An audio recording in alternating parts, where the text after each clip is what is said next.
नमस्कार, PS news में आप सभी लोगों का स्वागत है। आज चर्चा करते हैं बिहार की राजनीति को लेकर के। बिहार की राजनीति में जहां पप्पू यादव की जाप जो जन अधिकार पार्टी था, उस पार्टी का उन्होंने कांग्रेस पार्टी में विलय करवाया, तो अशोक मेहता जो शेखपुरा के नवादा के बरसलीगंज के बाहुबली नेता हैं और 17 सालों बाद जेल से छूट करके आए हैं, उन्होंने चुनाव लड़ने को लेकर के राष्ट्रीय जनता दल से टिकट चाहने की इच्छा रखने के कारण उन्होंने शादी की। तो पशुपति कुमार पारस को राष्ट्रीय जनता दल के लोग फूका हुआ कारतूस और फ्यूज बल्ब बता रहे हैं। इस बीच बड़ी खबर यह आ रही है कि अली अशरफ फातिमी जो जनता दल यूनाइटेड के महासचिव थे, राष्ट्रीय महासचिव थे, ने जनता दल यूनाइटेड छोड़ करके लालू का लालटेन थाम लिया है। इन सब खबरों का, इन सब राजनीतिक खबरों का बिहार में क्या होगा प्रभाव, आगामी लोकसभा चुनाव में इन राजनीतिक खबरों को क्या पड़ेगा प्रभाव, करते हैं इसका विश्लेषण इस एपिसोड में। जहां तक बात है अली अशरफ फातिमी का, अली अशरफ फातिमी पहले भी राष्ट्रीय जनता दल में रहे हैं और दरभंगा में राष्ट्रीय जनता दल का मतलब था अली अशरफ फातिमी। फातिमी के बिना लालू प्रसाद यादव भी 90 के दशक में और 2010 के दशक में फातिमी के बिना संगठन का कोई फैसला लालू प्रसाद यादव भी नहीं ले पाते थे। इस बीच दरभंगा से, उस क्षेत्र से कई और नेता राष्ट्रीय जनता दल में उभरे, जिनमें गुलाब सरवर भी एक बड़े नेता थे, गुलाब सरवर थे। इसके अलावा भी ललित कुमार यादव जैसे नेताओं का उभार हुआ उस क्षेत्र से।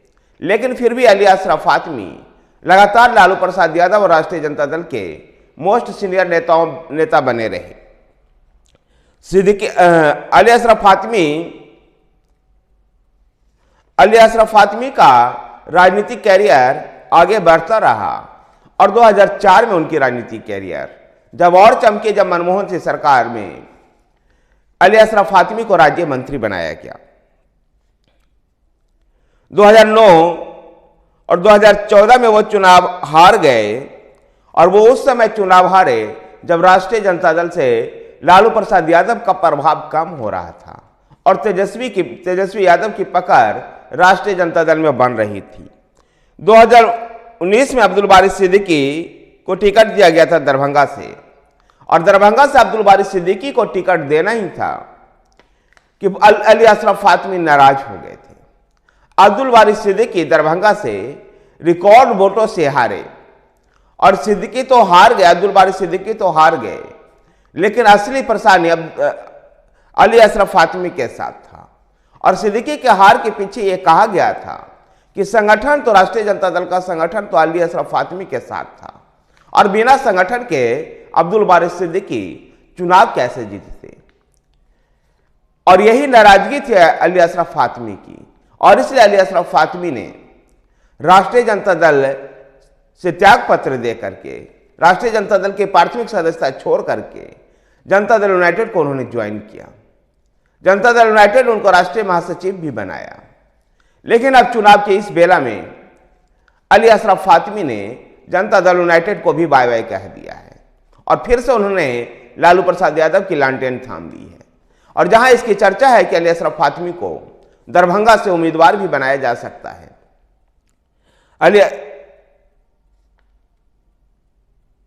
अली अशरफ फातिमी मिथिलांचल के एक बड़े नेताओं में से गिने जाते हैं और जेडीयू से भी उनके जाने के बाद जेडीयू में आज कोई भी मुस्लिम समुदाय का अली अशरफ फातिमी के कद का कोई नेता नहीं है।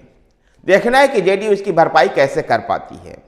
उधर पप्पू यादव, जिनकी पार्टी जन अधिकार पार्टी है, और ऐसी चर्चा चल रही थी कि वो लगातार पूर्णिया में, मधुबनी में लगातार वो सक्रिय थे और इसकी उम्मीद थी कि वो मधुबनी से चुनाव लड़ना चाहते हैं और जन अधिकार पार्टी को उन्होंने कांग्रेस पार्टी में विलय करवा लिया। और इससे पहले जन अधिकार पार्टी के अध्यक्ष पप्पू यादव राबड़ी आवास में पहुंच करके लालू प्रसाद यादव और तेजस्वी यादव से भी उन्होंने गहन विचार विमर्श किया। उसके बाद वो दिल्ली आकर के अपनी पार्टी को कांग्रेस पार्टी में विलय करवाने का उन्होंने फैसला किया। उम्मीद ऐसे की जा रही है कि INDIA गठबंधन के तहत उनको मधुबनी या पूर्णिया लोकसभा सीट से टिकट भी दिया जाएगा और वो वहां से चुनाव लड़ेंगे। कोसी, सीमांचल और मिथिलांचल में INDIA को मजबूत करने के लिए लगातार काम कर रहे हैं पप्पू यादव। गौरतलब है कि पप्पू यादव की पत्नी रंजीता रंजन पहले ही कांग्रेस से राज्यसभा की सांसद है और इसमें छत्तीसगढ़ से राज्यसभा की सांसद है। ऐसे में INDIA के लिए एक मजबूती ही हो सकती है कोसी और सीमांचल के क्षेत्रों में। देखना दिलचस्प है कि पप्पू यादव के इस प्रभाव का, इस राजनीतिक कदम से राजनीतिक में क्या प्रभाव पड़ता है। इस बीच खबर ऐसे आ रही है कि शेखपुरा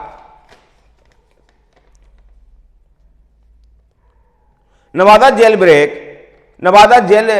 ब्रेक कांड और शेखपुरा में JDU विधायक रणधीर कुमार सोनी की विधायक पर जो जानलेवा हमला हुआ था, उसमें 17 साल की जेल की सजा काट के आने के बाद अशोक महतो ने 60 वर्ष की उम्र में शादी की है और यह शादी में भी चुनावी तर्का है।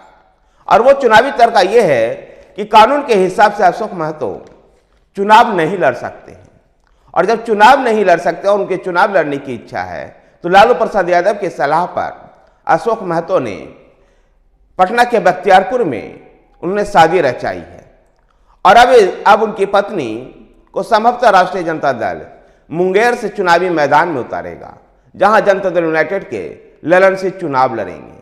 देखना दिलचस्प होगा कि अशोक महतो अपनी पत्नी के दम पर कितना चुनौती ललन सिंह के लिए बन सकते हैं। धन्यवाद साथियों, वीडियो को लाइक कीजिए, शेयर कीजिए।